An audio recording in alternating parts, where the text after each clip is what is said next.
Salut à toutes et tous, Jean-Claude Doussard avec vous pour cette nouvelle émission Artistes déconfinés, ou presque. Il est né un 23 avril 1978 à Carpentras, dans le Vaucluse. Il vit toujours dans le Vaucluse, mais aujourd'hui dans un beau petit village aux 1000 fontaines, à Pernes-les-Fontaines. Il ne chante ni ne joue du piano pour passer le temps, comme dirait Jean Ferrat. C'est un auteur, compositeur, interprète. Un artiste jusqu'au bout des doigts, un artiste jusqu'au bout de la voix. Bonjour Jean-Sébastien Bressy. Bonjour. Comment vas-tu? Ça va, bien, oui. Tout va bien, même s'il est au niveau professionnel, il y a beaucoup moins de concerts que ce qu'il aurait pu y en avoir. Oui. Mais les concerts qu'on fait se passent bien, et puis donc tout va bien. Alors la question que j'ai posée à tous mes invités, et que je vais évidemment te poser, est celle-ci. Comment as-tu vécu ce confinement et ce hors confinement? Le confinement, au départ, c'était pas quelque chose de très difficile. Disons que je suis quelqu'un d'assez solitaire et assez...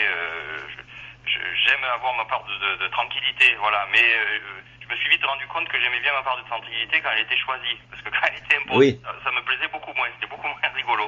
Mais cela dit, le premier mois, ça s'est fait assez facilement, puisque entre les livres, le piano, la musique, la lecture, ça va, je m'y fais. Mais bon, au bout d'un moment, c'était quand même un peu long. Alors après, j'en ai profité aussi pour écrire ou pour composer, parce qu'on peut toujours... Oui. On peut toujours utiliser ces moments-là pour ça. Et c'est ce que j'ai fait aussi. J'ai écrit quelques morceaux et je pense que j'ai de quoi finir un disque. Ah voilà, ben on va en parler tout à l'heure. Oui, ok. Voilà. Oui, justement parce que il y a beaucoup de chanteurs qui m'ont dit ils sont pas tellement ennuyés parce que justement ils étaient en train de composer ou écrire. Voilà, la plupart. Oui, c'est vrai. Alors veux-tu bien nous raconter en quelques mots ton parcours musical? Mon parcours musical, j'ai commencé à jouer très tôt sur le piano, quand j'avais peut-être 4 ou 5 ans, parce qu'il y avait toujours eu un clavier ou un piano à la maison. Oui. Donc j'ai mis naturellement les mains sur le piano très tôt, et puis après j'ai énormément joué dès mon plus jeune âge. J'ai passé beaucoup de temps au piano. Dès que je rentrais le soir, après les cours, j'allais au piano, je passais un temps fou. Et j'ai cru voir sur ton site que tu avais déjà l'oreille musicale, même avant d'apprendre le solfège, tu jouais déjà. Oui, disons que en jouant comme ça, en apprenant sur le tas, j'allais dire, on développe beaucoup l'oreille, et donc ce qui fait que je jouais les morceaux qui me plaisaient. Bon, après mon père jouait aussi, donc il m'avait montré succinctement, il me montrait quelques petites choses, comme les harmonies, des choses comme ça. Oui, famille de musiciens alors, oui, très bien. Voilà, exactement. Et donc quand j'avais des morceaux qui me plaisaient, que j'entendais à la radio, que les copains chantaient, tout ça, je les jouais au piano, mais dès mon plus jeune âge. Donc on développe vite l'oreille comme ça. Ah oui. C'est vrai que je jouais du piano avant de savoir vraiment le solfège, même si j'ai appris le solfège après, parce que je trouve que c'est quand même très important de savoir le solfège. Mais disons que je savais jouer avant de connaître le solfège, oui. Oui, pour la composition, important, puisque en plus tu composes. Donc, dis-moi, Jean-Sébastien, quel artiste, poète ou chanteur t'ont inspiré dans cette chanson française que tu affectionnes tout particulièrement? Au départ, c'était, toujours aujourd'hui d'ailleurs, c'était Brel, Brassens. On va dire avec peut-être une prédilection pour Brassens. C'est peut-être de Brassens dont je suis toujours senti le plus proche. Mais oui. J'admire beaucoup Brel. J'admire peut-être plus Brel que Brassens, parce que justement, il me ressemble pas. Ah oui. Et aujourd'hui, on va dire, c'est des gens comme Alain Leprest. Quand j'ai rencontré Alain Leprest au Festival d'Avignon, ça a quand même été un choc. Voilà, mais justement, ça tombe bien, mais c'est pas fait exprès. Hein. J'allais te dire, tu as aussi accompagné sur scène Alain Leprest, qui était passé chez nous au Centre culturel de Saint-Raphaël en 2002, avec en première partie Louis-Lucien Pascal. Ah oui, c'est ça, Louis-Lucien, que je connais aussi, oui. Voilà, qui est à Toulouse maintenant. Il était à Fréjus, il habitait chez nous à Fréjus, et il est parti à Toulouse. Et je sais pas s'il est pas rentré par chez vous maintenant. Moi, je sais pas s'il est pas par chez vous. Ah d'accord, je me renseignerai, je sais pas. Ouais. En tout cas, j'apprécie aussi Louis-Lucien. Alors je crois que récemment même tu as donné un petit hommage à Alain Leprest qui malheureusement nous a quittés à Entraigues-sur-Volane le 15 août 2011. Hein. Oui, c'est ça. Et on lui rend régulièrement des hommages, parce qu'il y a beaucoup de gens qui étaient son public, quoi. C'est fan, j'aime pas trop ce mot, surtout parlant d'Alain Leprest, on peut pas dire fan. Non. Disons des gens qui le suivaient, qui suivaient son travail et qui l'aimaient particulièrement. Oui, c'est vrai. Et donc régulièrement, il y a des gens qui nous demandent, sachant qu'on l'a un peu connu, puis qu'on connaît son œuvre, qui nous demande de lui rendre hommage, et c'est ce qu'on fait avec plaisir. Que penses-tu maintenant de la chanson à texte dans la lignée des Ferrat, Brel, Brassens, comme tu disais, peut-elle encore exister de nos jours? Elle peut exister, bien sûr, d'ailleurs, elle existe. Oui, bien sûr. Il y a beaucoup de gens comme Leprest, dans sa lignée, qu'on connaît ou que tu connais, qui écrivent des chansons absolument magnifiques. Oui. La question, c'est savoir est-ce qu'elle peut être médiatisée. Voilà, en fait, c'était ma question, ouais, c'est ça. Voilà, donc la réponse est non. Voilà. C'est plus du tout la ligne médiatique, médiatiquement, ça intéresse plus personne, quoi, hein, on va dire. Enfin, plus personne. Non, il y en a, mais voilà. Tu es là pour le prouver, mais Oui. Mais c'est plus du tout comme avant, quoi. Ouais. Mais je disais, je crois à Agnès Bill, la dernière fois que j'ai eu en interview, je dis, on a tellement de télé, tellement de radio, il suffirait une chaîne qui parle de toi, qui parle de Erwin, Eric Frasiac, de plein de gens comme ça, Marc Serverac, qui malheureusement nous a quittés dernièrement. Mais voilà, c'est... Bon, après tu vas me dire... Je dis souvent, les gens me disent la chanson française est sacrifiée, mais je dis, j'ai des amis qui sont dans le milieu du jazz ou dans d'autres milieux, dans le blues ou tout ça, c'est la même chose, hein, en réalité. Oui. On connaît des bluesmen ou des oui, c'est vrai. Aujourd'hui, oui, c'est vrai. En réalité, on connaît. Il y a qu'une variété de masse en réalité qui est médiatisée. Oui. Tout le reste n'intéresse personne. Donc c'est pas spécifique à la chanson française. C'est un problème culturel qui dépasse largement le cadre. Mais excuse-moi, Jean-Sébastien, est-ce que c'est vraiment ça intéresse personne ou les médias, vu qu'ils en parlent pas, les gens ne vont pas faire l'effort de faire un pas vers cette chanson-là ou le jazz ou autre? Tu as raison de préciser, ça intéresse personne, c'est que les gens ne sont pas au courant. Voilà, c'est ça. Ils ne sont pas mis au courant, les médias ne jouent pas leur rôle. Oui. Donc ils sont pas au courant de ce qui se passe et de qui sont les grands jazzmen aujourd'hui ou les grands de la chanson française ou les grands poètes, les gens ne le savent pas tout simplement. Voilà. Et alors qu'on voit très bien qu'on fait des concerts, et tu le sais très bien puisque tu viens voir des concerts aussi, que les gens qui découvrent sont souvent enthousiasmés. C'est ce qu'elle me disait Agnès Bill la dernière fois, les gens quand ils la découvrent, comme ils te découvrent toi, Erwin, Eric Frasiac, et ben ça le fait quoi, voilà. Mais c'est un hasard des fois, ça peut être Facebook, ça peut être autre chose qui fait que voilà, c'est un hasard aussi. Exactement. Dis-moi, alors j'aimerais te poser une question. En fait, c'est un petit jeu entre nous. D'après toi, qui a dit cette phrase? Nous sommes quelques-uns à être rebelles au temps, rebelles à l'espace, rebelles à l'injustice, et je crois qu'il faut être rebelle dans la vie. Est-ce Jean Ferrat, Jacques Brel ou Léo Ferré? J'hésite entre Nous sommes quelques-uns à être rebelles au temps, rebelles à l'espace, rebelles à l'injustice, et je crois qu'il faut être rebelle dans la vie. Je dirais peut-être plutôt Ferrat. Gagné. Ouais. Bravo. Alors c'est une phrase que j'ai pris, il y a beaucoup de phrases, j'étais au restaurant il y a, je crois l'année dernière ou il y a 2 ans, et il y avait une petite nappe comme ça, et puis il y avait toutes les citations de Ferrat, donc je l'ai relevé, voilà.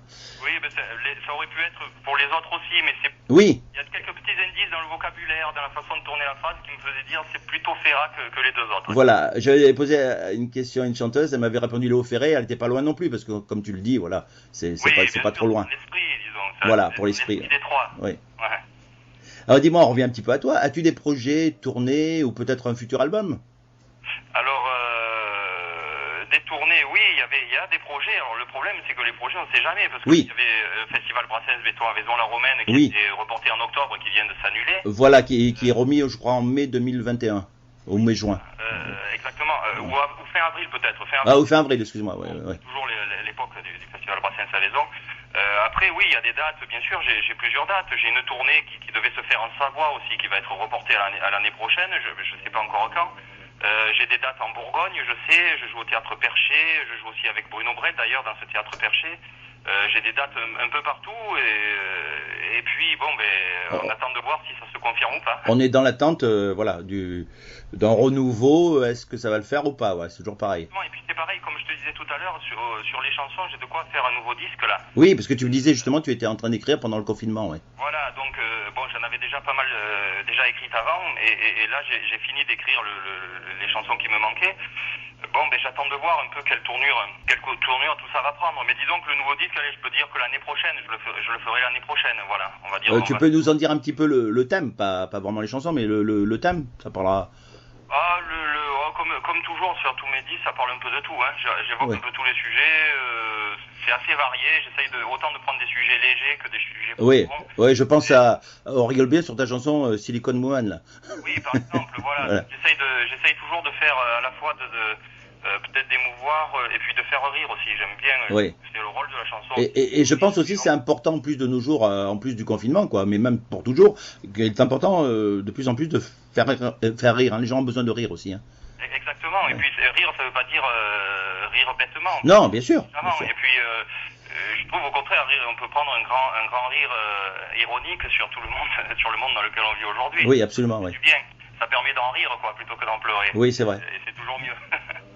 Alors, ben, écoute, je te remercie, Jean-Sébastien. Est-ce que tu as un mot, je sais pas moi, peut-être, bah, il y a une question peut-être que j'ai oublié de te poser. Est-ce que tu aimerais dire quelque chose? Je te laisse la fin, le dernier mot, quoi, ou la dernière Non, phrase, hein. je dirais rien d'original pour finir. Je dis bien sûr à tout le monde qu'il faut se déplacer dès qu'ils en auront l'occasion, plus que jamais, pour venir nous soutenir dans tous les théâtres, les festivals, les choses comme ça, parce que c'est grâce aux gens et à leur motivation que tout ça va pouvoir continuer à vivre. Donc Voilà. il faut pas lâcher l'affaire. Hein. Voilà, rien ne vaut le live, c'est bien les disques, faut les écouter évidemment, mais rien ne vaut d'aller voir l'ambiance, voilà, l'ambiance d'un spectacle, c'est magnifique, quoi, voilà.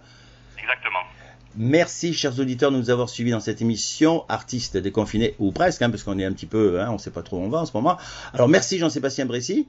Merci à toi. Vous pouvez bien sûr retrouver Jean-Sébastien Bressy sur sa page Facebook ou sur son site www.jeanc.net. Je répète, www.jeanc.net. Jean-Sébastien, je t'ai demandé de choisir une chanson de ton répertoire pour finir cette émission et tu m'as dit de choisir. Donc j'ai choisi une chanson de ton album de 2016 qui s'appelle Pour ceux qui vagabondent, un très joli CD avec justement Charlie Chaplin sur une route. Oui, c'est ça. Voilà, en couverture. Il y a un beau livret à l'intérieur, il y a toutes les paroles, il y a 15 chansons, hein, dont une instrumentale, Berceuse pour Justin. Oui. Voilà. Et est-ce qu'on peut toujours se procurer ce disque? Oui, alors là, il faut le commander sur mon site. Voilà, je répète mes concerts ou le commander sur mon site. Voilà, alors soit si vous allez voir un concert de Jean-Sébastien Bressy, donc à la fin du spectacle, ou soit sur son site www.jeanc.net, voilà, et puis éventuellement sur Facebook en messagère, en message privé, voilà. Oui, aussi éventuellement. Voilà. Oui. Alors j'ai choisi la première chanson de l'album Pour ceux qui vagabondent, j'écris. Oui, c'est très bien. Voilà. Ça résume bien ce que nous faisons, les auteurs, compositeurs, interprètes. Voilà, c'est pour ça que je l'ai choisi en fait. Voilà. Ouais. Et pour toi, pour ce que tu fais pour la chanson française et qu'elle continue, grâce à toi, bon, je pense à Eric Frasiac, tu les connais, Erwens, puis plein d'autres hein, aussi. Hein. Ouais. Voilà. Merci à toi, Jean-Sébastien, à très bientôt. Merci à toi, à bientôt. Salut. J'écris pour ceux qui vagabondent, le cerveau plein, le cerf-volant, pour ceux qui ouvrent dans le monde les yeux perdus de goéland. J'écris pour ceux que rien ne presse, ceux qui flânent sur le chemin, qui n'ont pas l'ombre d'une laisse, ni sur le cou, ni dans les mains. J'écris pour tous les malhabits qui méritent et qui n'auront rien, pour leurs sourires inutiles, indispensables au quotidien. J'écris pour le fond de la classe, pour ceux qui voient l'oiseau passer, qui voudraient s'enfuir dans l'espace et se prennent dans leur lacet. J'écris pour ceux qui se démarquent, naufragés du nid oublié. J'écris pour les marins sans barque et l'encre qui traîne à leurs pieds. J'écris pour ceux qui se devinent derrière le geste ou le mot, qui n'étalent pas leur vitrine, qui ne plantent pas leur drapeau. J'écris pour ceux qui vagabondent, ceux qui se trouvent en se perdant, qui lancent des cailloux dans l'onde et des baisers aux chiens errants, ceux qui essuient sur leur passage des ricanements assassins, mais qui tirent vers les nuages ce monde qui ne rêve à rien. J'écris pour tous ceux qui m'écoutent, me prêtent l'oreille un instant, qui font gaiement et qui se foutent si c'est à l'envers du courant. J'écris surtout pour moi, sans doute. On se ressemble tellement.